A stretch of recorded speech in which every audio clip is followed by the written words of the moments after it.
There's so many companies out there that own a little piece of dirt and will talk to CEOs and say, I can build you an office building.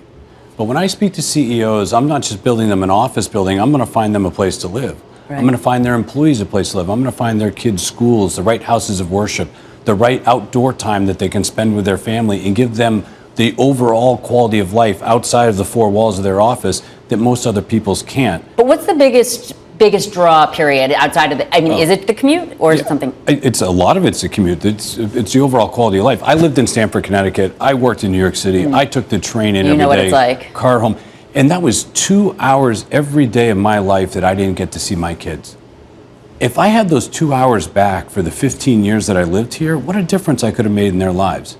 And that's what the residents, the employees are looking for when they come into our communities. They're getting those 2 hours back, and those 2 hours of much better quality than they were sitting on a train car jammed in trying to get a little bit of work done. Okay, so that's the quality of life angle. So now I think we need to talk a little bit about the home building angle, because there's also something special that you offer, which is there is like a private public aspect to your communities, and you're able to kind of buck some of the housing trend. We're hearing so much about the affordability crisis and the fear around high mortgage rates. How does Howard Hughes step aside from all of that?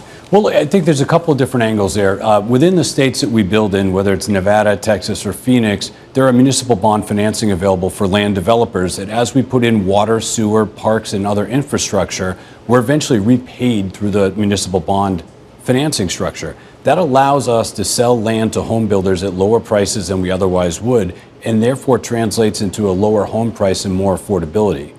But we're also at Howard Hughes thinking about generational planning and making sure that when we sell land to home builders, we're dictating the size of the home, the price of the home, the design of the home, so that we're hitting price points across the spectrum from entry level to your executive housing. Right. And that way we're able to keep affordability intact and to make sure that we're able to attract the widest swath of residents. Your biggest shareholder, Bill Ackman, he's expressed a desire to take Howard Hughes private. Is that going to happen?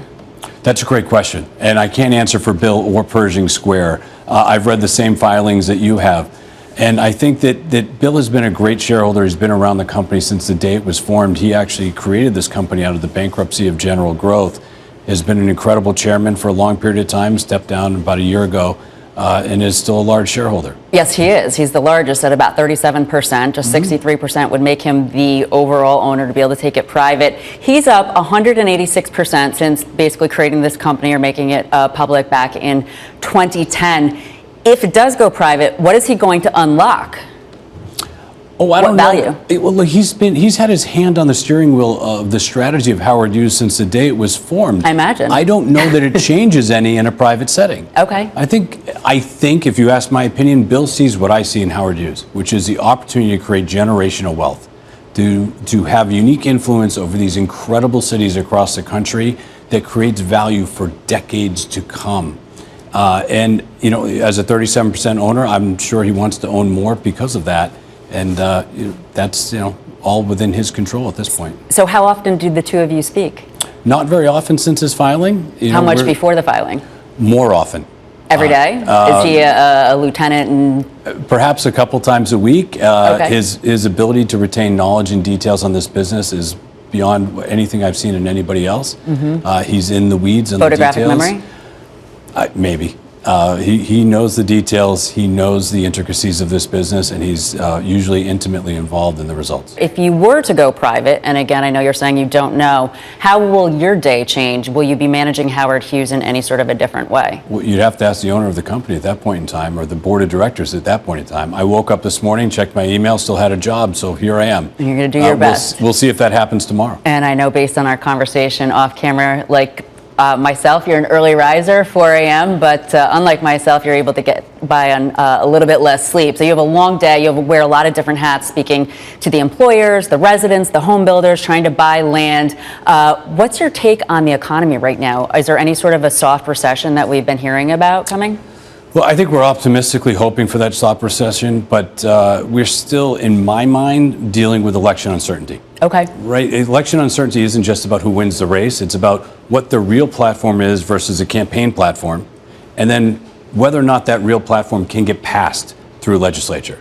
And until those other two legs of the stool unfold, it's really difficult to say. I do hope that we see a soft landing. I do hope that we see rates continue to modestly decline. I think it will help overall housing market that has seen the benefit of new construction and the demand for housing really be absorbed in new construction, while the existing housing stock is sitting on the sidelines due to the lock-in effect. And until rates come down and that eases, I think the supply side will remain constrained. Well, it's interesting to hear you talk about a soft recession as a point of optimism. It almost implies that maybe you're seeing some sort of storm clouds out there relative to President-elect Trump taking office.